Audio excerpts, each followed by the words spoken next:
Hello everyone. Today's session will talk about the social participation of women. Basically, the social participation and the issues of gender we'll talk about. In this session, we'll capture this lecture such as the meaning and nature of the gender and sex, how it is different between the sex and gender, and what is the role so far as the social participation is concerned, why there is a inequality in comparison to the male and female so far as the social participation in various social institutions, state institutions are concerned, and the barrier to women participations in the state institution, and how to address this barrier, and also in the in time we'll talk about the constitutional provision to enabling the gender, that is the female, to participate as par with their male counterpart in the social institution and the state institutions. So this presentation is focusing on the women, that is the gender and inequality and the social participation. So basically in society, any society, whether it is the Indian society and any other society, basically we divide the human being into male gender and the female gender, and there is also transgender, but so far as our syllabus is concerned, we are not talking about this transgender. Basically we are talking about the male female, the binary opposites in the society. Male and female are 100%, therefore in every institutions, every public space, their participation should theoretically 50-50%. That is the ideal type, though it is not able to achieve in all over world, the 50% male and 50% female in any public institution or whether it is social institution. But this is the ideal situation, that since society is constituted of male and female, and both male and female theoretically is 100%, that is 50% male and 50% female. Therefore, in every public institutions, every social institution, their participation should be equally.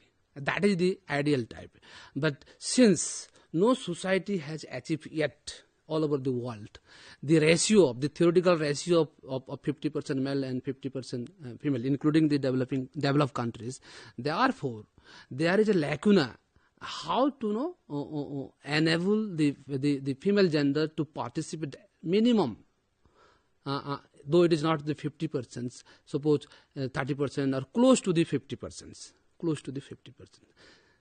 So it will go like this. The main purpose of this presentation would be how the social participation operate in different society, including the Indian society, and how gender play a crucial role in determining who participate, in what ways, and with what level of recognition and power. Therefore, the presentation will be focusing on primarily women participation and the reason behind their unequal participations compared to the men. It will also examine why equal participation is necessary. As I said, in a democratic political state, the society should have a democratic ethos, and when I am talking about democratic ethos, everyone has a share democratic space to participate in the public institutions. And what are the legal support that Indian Constitution is providing so far as this gender equality is concerned, and the challenges and remedy to address the barrier to participate of the women in the public institutions. So before that, let me focus on I have already also discussed in the previous sessions the reflection of the social participation, the meaning of the social participation. So very briefly, we'll talk about the meaning of the social participation. So participation means the active engagement of the individual group in the collective action in the society, whether it is economic activities, political activities, social activities, religious activities, or anything else. Since the activity is happening in the society, and since it is a collective action, so each and every individual has equal share. Therefore, the social institutions should provide a democratic space for every individual, every group to participate and express their views where the decision is being taken, and that decision is being affected by each and every individual group in the society. Therefore, the participation of the citizen is essential. As you say in the democratic political theory, that citizen engagement in the collective action of the society. So citizen is the epicenter of the decision making, and citizen is the epicenter of the entire whole political process. Therefore, participation of the citizen, whether it is male or female, obviously it is the male who is dominating the process.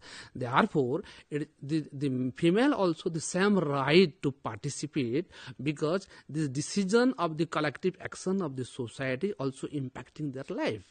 So here you are talking about the democratic participation of female, since female constitute the 50% of the society. Therefore, female also take part in the decision maker as a ingredients of the society. So what is the significance of social participation? Why we talk about the social participation, or why female need to participate in the decision making process? So social participation is important because it forms the foundation of a healthy and inclusive democracy. Suppose in a society is constituted of male and female, and only the male is taking the decision in favor of the female. That means the decision making body is constituted of male or male dominated. That means this decision making body is not having the nature of the inclusivity. Therefore, we are not going towards the inclusiveness of the society. That is the reason, since female is an ingredient part of the society, female need to be participate in the decision making process. So it is the significance, because the decision is affecting the life of the female. Therefore, female need to be participate in the decision making process. So when we are talking about the male and female in the society, which constitute the part of the society, female is the gender and male is the another gender. So let me distinguish between the difference between gender and sex, so that you can understand in a better way why the female is being ignored or being excluded from the decision making process, so far as the societal process is concerned. So let me focus on the meaning, the etymological meaning of the gender. So gender is referred as the social constructions, and it is the society which impose the role and expectation that a female or a male need to fulfill that expectations of the society, and this expectation is imposed on the basis of the success, whether it is male or female. So these roles are not biological, and it can be changed. Take the example, in some society, female when they get married, they need to leave their parental home. But in some other society, it is not that. It is even though it is the female are getting married.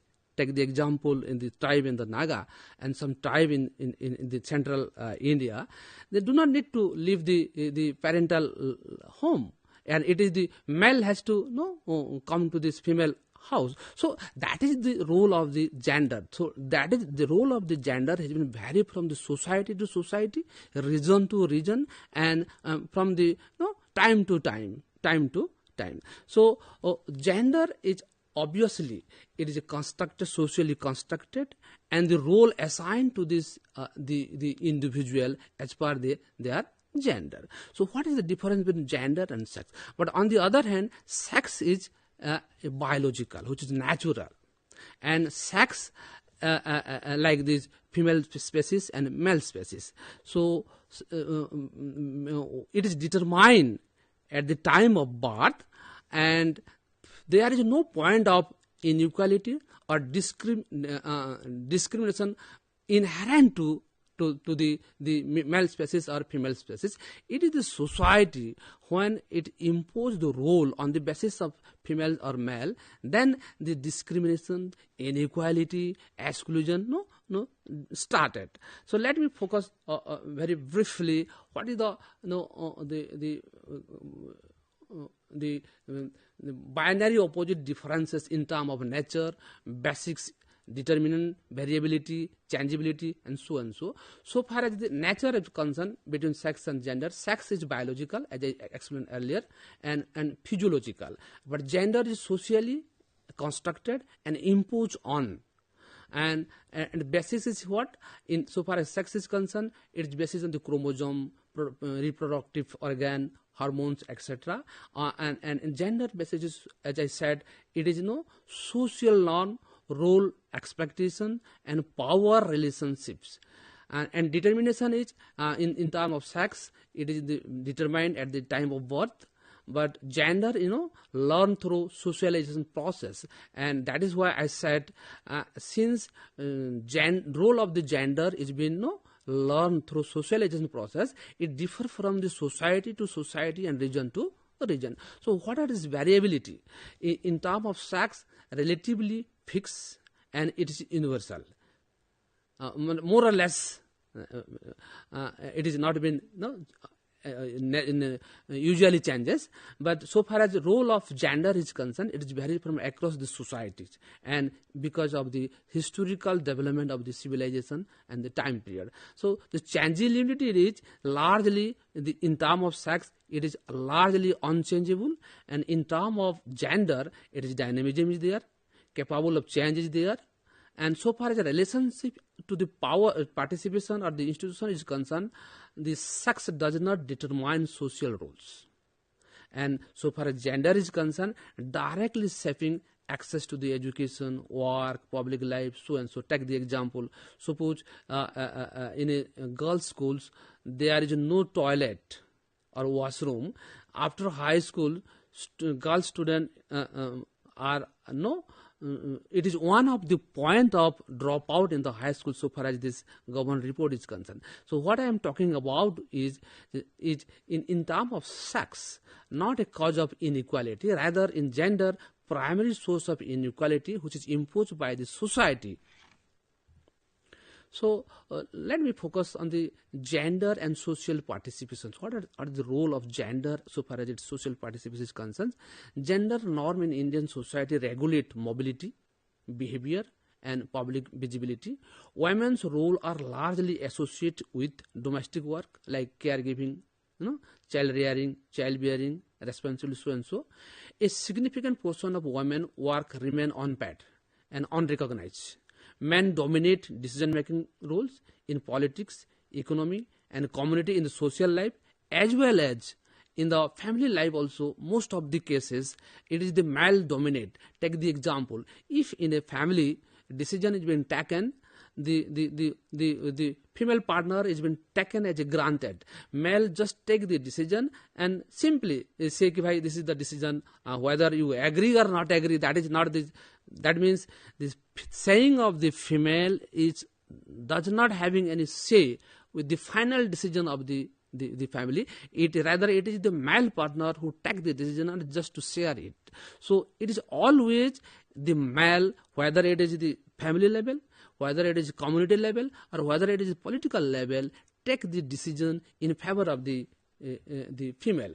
And there are manifold reasons. So women participation often informal, indirect, or invisible. Participation may occur through family roles rather than the public positions. Even when women are present, decision-making power may remain limited. As I explained it, they are simply not taking as a granted. I will explain later on the substantive empowerment or the substantive decision making and the procedural decision making. The women are being simply filling the gap, that the procedure, the substantively they are not able to take decision because of the so many reasons I will discuss later on. The representation does not always translate into influence, and the participation without authority, as I said, simply participating and effectively participating are two different things. Even though women are present in many places, they are not effectively participating and take the decision, influence the decision in favor of them because of the many reasons which we will discuss later on. So let me focus. So what is the necessity of the equal participation? Is it required so? Or if women are not being participated equally in the society, what would be happen? So the question is, since we are living in a democratic political system, the political system is already democratic, therefore the democratic ethos must be prevail in the society. So society need to have a democratic, and when we are talking about democratic, then that means society should have a inclusiveness. That means female is an ingredient of the society, therefore female need to be participate each and every activities of the social processes. So equal participation is essential for functional democracies, as I said, and exclusion of women lead to bias and incomplete the decision making process, because as I said, society is constituted of male and female, and if the male is taking decision in favor of the female, that means the total process is incomplete. I can say half of the process is being done. So policy reflect the interest of the dominant group, that is the male partner, and the participation is fundamental democratic and human right. Therefore, see, the way the male has the right to participate and influence the decision, the same way female also right, it is their right, democratic right as well as human right to take participate and make the decision in favor of them. Therefore, then and there, the inclusive participation lead to the strengthening of the social justice and make a inclusive governance which further lead to the inclusive development. If the women are being left out, and decision being made by the male, that means the entire process is we have achieved the half. So gender equality and what is the relationship between gender equality and development? As I said, women is the ingredient part of the society, therefore all the development, whether it is economic development, political development, social development, women participation is highly required. So women participation is closely linked to the social and economic development, and higher female participation improve healthy education and nutrition outcome. Women economic participation contribute to household and national growth. Gender equality lead to more responsive and inclusive governance, as I explained. So development without gender equality remain incomplete and unsustainable. Therefore, the women participation in the collective action is highly required. So let me focus on the constitutional provision. What are the legal provision in favor of the women, for their protection to participate in the public institution or the societal activities, starting from the fundamental right to DPSP, Directive Principle of State Policies. Many articles are mentioned in favor of the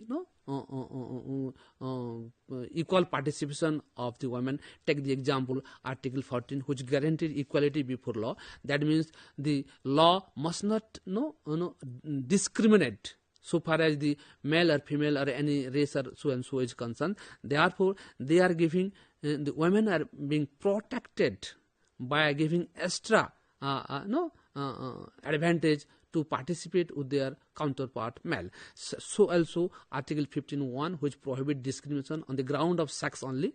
Article 15.3, which empowers the state to make special provision for the women for their empowerment. And Article 16 ensure equality of opportunity in case of public employment. That means, suppose there is a post, take the example, we are advertising for the assistant professor in public administration. We cannot, when we are recruiting the manpower, we cannot discriminate that someone is male and someone is female. Rather, we'll look into the objectively we'll select whether it will be male or it will be female. Rather, we'll give more emphasis to the female, so that the female, the percentile of the female would be increased, and that is known as the extra grantia, or we can otherwise say that reservation or affirmative action in favor of these women. So also Article 39A, which directs the state to ensure equal right to livelihood, both men and female, and Article 39D provide equal pay for both male as well as female, and Article 42 provide this since female are the part of the reproduction system, so they need to provide the maternity leave, which is their fundamental as well as the human right, which state or any organization or anybody, whether it is corporate, state or private, no one can deny it. In addition to that, so far as the governance is concerned, we have in India Article 243 and 243T, which is the local governance at the urban level and local governance at the rural level, providing the facilitating for the reservation in case of pradhan, in case of councillor, so and so that they can they can come to the decision making level through reservations. And recently 106th Constitutional Amendment Act 2023, that is the Women Reservation Bill, which provide 30% reservation for the women in both Lok Sabha and the state legislative assembly, which is yet to implement it, but it hope that it will work and women will represent more in the political institution, because still till that our 77 decades of our establishment, we have not reached even 30% of the political representative from the women's side. In the last election, that is the 18th Lok Sabha, which held in 2024, the women representation in the Lok Sabha out of 543 is only 14%. That is 74 MP are women, which is elected for the lower house, and in upper house it is hardly 13 to 14% of the are female. Means we are having deficit of, if I calculate 18th Lok Sabha statistics, only 14 percentile of the MPs are from the female side. That means we are deficit. If we target 50% male and 50% female, we have deficit of near about 36%. So when we will fill it? I hope since the government of India introduced this women reservation bill, and that could address slowly, because it is not the case. In overnight we cannot achieve it. In case of that is the political scenario. In case of the administrative scenario, take the example in all over India, in Indian administrative service, since 1951 to 2020, the statistics says that only we have 21% of the Indian administrative service are female. That means we are having deficit of 29% deficit is there. So what I am talking about, in every field, whether it is administrative field, political field, economic field, all in corporate also, mostly we are not being achieved inclusiveness, though undoubtedly we are moving towards the inclusivity, but yet we have not achieved. Therefore, we need to take care of that. So let me focus on what are the challenges, why things so why we have not achieved yet. The main thing is the structural problem, the deeply rooted patriarchal norms which restrict women public participations. The number 2 is the early marriage, because in a developing society like India, the female marriage is statistically say it is between 20 to 25 to 30, and accessing to the public institution, maybe it is political or maybe it is administrative, it takes time. So average appearance of civil service in India for male is 30 age, and for the female it is 25 to 26 age. Therefore, they are losing because they are running for the late for the marriage also. So it is one of the cause why the female are not able to access to the public institution like the Indian administrative service. The other one is the unequal access to the educations. And the last but not the least, when I am talking about structural issues, that is the in the society, most of the society, I am not talking about the all society, most of the society, they prefer the male over the female. So what are the policy address, how we can address these things? The formulation and implementation of gender sensitive public policies which could address these issues, strict enforcement of law related to equality, safety of the women, and investment in girls' education, which is much more important. Until and unless we educate our girls, the ratio of male-female could not be in the address. So the remedy, as I said, shift focus from formal equality to substantive and outcome-based equality, create enabling environment that supports sustained participations, strengthen accountability mechanism in institution and governance, measure gender participation through outcome, not just through representations, because representation is not enough.